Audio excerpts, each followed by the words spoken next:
సరే ఎన్నెన్నో ఇన్సిడెంట్స్ వింటుంటాము, ఎన్నెన్నో ఇది ఆఖరి నిమిషంలో ప్రాణాలు ఎలా కాపాడబడ్డాయని వింటుంటాం. కానీ ఈ మధ్య నాకు మనసుకు అత్యంత దగ్గరగా జరిగిన ఒక ఇన్సిడెంట్ మీతో షేర్ చేసుకోవాలనిపిస్తుంది అనమాట. ఎవరో ఒక పొలిటీషియన్, సరే ఎవరికైనా సరే నేను చాలా సాఫ్ట్ టార్గెట్, ఎవరైనా ఏదో మాట అనేసి ఏం పర్వాలేదు.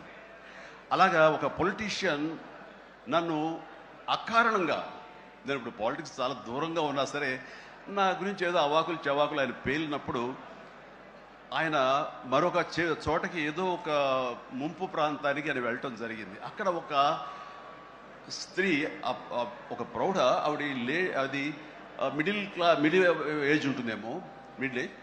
ఆవిడ తను పట్టుకుని నానా మాటలు తిడుతుంటే, నీకు ఎలా మనసు వచ్చింది చిరంజీవిని అంటానికి, అది అని తిడుతుంటే నాకు అనిపించింది, మామూలుగా మన మాస్ ఫ్యాన్ కదా ఆవిడ, చాలా గౌరవప్రదమైన కుటుంబంలో ఉన్నటువంటి మనిషిలాగా అనిపించింది, గృహిణి. ఆవిడ ఎందుకు అంత ఇదిగా మాట్లాడుతుంది, ఆవిడెవరు, ఆవిడ చూస్తుంటే మామూలుగా సినిమా ఫ్యాన్ లాగానో చిరంజీవికి వీరాభిమానంగానో కాదు, ఇంకేదో ఉందంటూ నాకు అనిపించి ఆవిడ గురించి తెలుసుకోవాలని మన ఒక జర్నలిస్ట్ సోదరు ఎవరినో పంపించి తెలుసుకోవాలంటే వాళ్ళు చేసినటువంటి ఇంటర్వ్యూలో విజువల్స్ నాకు చూపించారు. ఏంటమ్మా అంత ఇదిగా, ఆయనకి వీరాభిమానం అంటే అభిమానం సినిమాభిమానం కాదయ్యా, ఆయన వ్యక్తిత్వానికి అభిమానం అంటే చెప్పినప్పుడు నా మనసు టచ్ అయింది.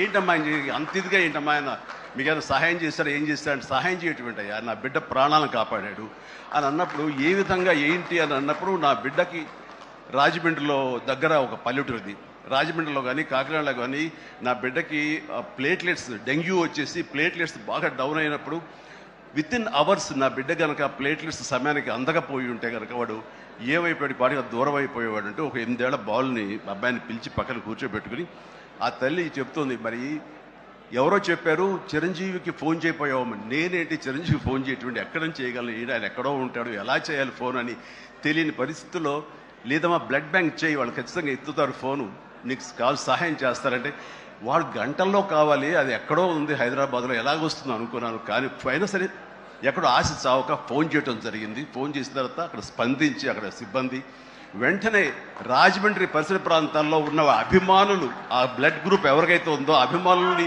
వెంటనే పంపించేయడం ఏంటి, అవర్స్లో వాళ్ళు హాస్పిటల్కి, నియరెస్ట్ హాస్పిటల్కి వెళ్ళి బ్లడ్ ఇవ్వటం ఏంటి, దాని నుంచి ప్లేట్లెట్స్ వేరు చేయటువంటి, ఆ బిడ్డకి ఎక్కించడం ఏంటి, తెల్లారిసరికి ఆ బిడ్డ మళ్ళీ తిరిగి ఎంతో ప్రాణాలతో బతికాడు. ఇది ఈడనయ్యేవాడు. ఆయన కనుక సమయానికి చేయకపోయి ఉంటే నా బిడ్డ ఏమైపోయాడు. అలాంటి మనుషుల ఈ తుచ్చులు నీచులు కలిసిందని మాట్లాడతారు. వాడిని నాకు సరిపోలేదు, దగ్గరికి వెళ్ళి ఉంటే ఏమి చేసేదాన్ని అని చెప్పేసి అప్పుడు అంటుంటే చాలామంది అంటారు, ఏమని మిమ్మల్ని ఇలా అటాక్ చేస్తుంటారు సోషల్ మీడియాలో మాట్లాడుతుంటారు, మీరేం మాట్లాడరు ఏంటని. నాకు నేను చేసినటువంటి మంచి కార్యక్రమాలు, నేను పొందినటువంటి ప్రేమ, అభిమానం, ఇదే నాకు రక్షణ కవచం. నేను మాట్లాడక్కర్లా, నేను చేసుకున్న మంచి ఏం మాట్లాడుతున్నట్టు నేను అలాగే అంటుంటాను, ఇది సత్యం. ఆ తర్వాత మళ్ళీ ఆ సదరు రాజకీయ నాయకుడు మళ్ళీ ఎక్కడా మాట్లాడేట్టుగా నాకైతే వినపడలేదు. అంటే వాళ్ళకు కూడా మనసు ఉంటుంది కదా, వాళ్ళకి ఒక అంతరాత్మ ఉంటుంది కదా, వాళ్ళకి తెలుసు. ఇంటికి వెళ్ళేసరికి ఆయన అంతరాత్మ చెప్పబోయిన ఇంట్లో వైఫ్ అని చెప్పుద్ది, ఏంటి చెప్పు నోరు అని. సో ఇలా ఉంటుంది అన్నట్టు వాళ్ళ ఇది. సో మనం మాట్లాడక్కర్లేదు, మనం చేసుకుంటూ వెళ్ళిపోతూ ఉంటే కనుక ఎవరైతే ఇలాంటి రాతలు కానీ చేతలు కానీ మాటలు అంటారో వాళ్ళకి అదే సమాధానం. అందుకని నేను ఎప్పుడు దేనికి స్పందించను, అవసరం నాకు లేదు. మంచి చేసుకెళ్ళిపోవటమే, ఇలా మంచి చేసేటువంటి మాలాంటి తమ్ముళ్ళకి నేను సహాయంగా నేను ఉండటమే తప్ప ఇంకోటి ఏం కాదు. అండ్ అనుకూలమైన ఇక మీకన్నా చిన్నవాడు మిమ్మల్ని ఎంత వ్యక్తిత్వాలు గౌరవించారో, మా జనసేన పార్టీ కూడా మీకు ఎంత గౌరవిస్తుందో మీకు తెలుసు. కానీ అలాంటప్పుడు మీ నుండి ఇటువంటి వ్యతిరేక మాటలు మాకు వినబడినప్పుడు మా మనోభావాలు ఎంత దెబ్బతింటాయి సార్? మీ మనోభావాలు దెబ్బతిన్నాయని తెలుసుకున్నాకనే రాజమండ్రిలో విలేకరుల సమావేశంలో చిరంజీవి నోట్స్లో రాజకీయ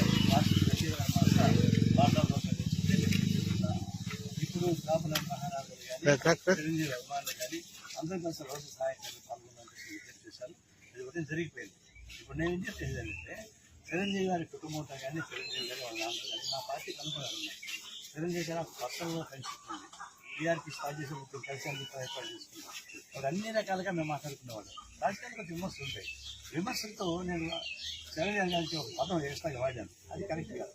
దాన్ని నేను ఇన్స్టాల్ చేసుకుంటాను. తప్పు చేసిన తప్పు దండం సారీ చెప్పాను, మేము మిమ్మల్ని తప్పట్లేదు. ఒక ప్రశ్న, మీరు నిన్న మాట్లాడిన ఒక మాట మొత్తం స్టేట్ లో ఎంత అల్లకల్లాలను రేపుతుందో మీకు తెలియదు. ఇటు కృష్ణ గారి ఫ్యాన్స్ కానీ ఇటు చిరంజీవి గారి ఫ్యాన్స్ కానీ విడిపోయే మాట మాట్లాడారు సార్ మీరు. ఇప్పుడు మీరు కృష్ణ గారిని పెళ్ళలేదు, చిరంజీవి గారిని పిలిచారు అనేటప్పటికి మొత్తం స్టేట్ లో చాలా గొడవలు రేకెత్తుతాయి. సాహిత్య శ్రీకృష్ణ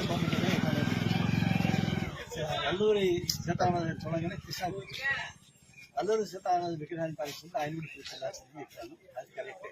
కానీ చిరంజీవి జనాలు ఎక్కువ మాట్లాడారు తప్పు. ఒకవేళ కృష్ణ గారిని పిలిచారేమో, ఆరోగ్య రీత్యా అతను వచ్చే స్థితిలో లేకపోయి ఉండొచ్చు, అది కూడా మీరు ఆలోచించాలి కదా సార్. అది మళ్ళీ చెప్పలేదు కదా, నేను పెళ్లి చూస్తామని చెప్పలే. మీరు పెద్ద స్థాయి వాళ్ళు, మీరు మోదీ గారిని కలిసి మాట్లాడగలిగిన కెపాసిటీ ఉన్న వాళ్ళు ఇవన్నీ తెలుసుకుని మాట్లాడాలి సార్. కింద స్థాయిలో గ్రామ స్థాయి మండల స్థాయి వచ్చేసరికి మీ మాటలు ప్రాబ్లం అవుతున్నాయి సార్. గురుగారు కొంచెం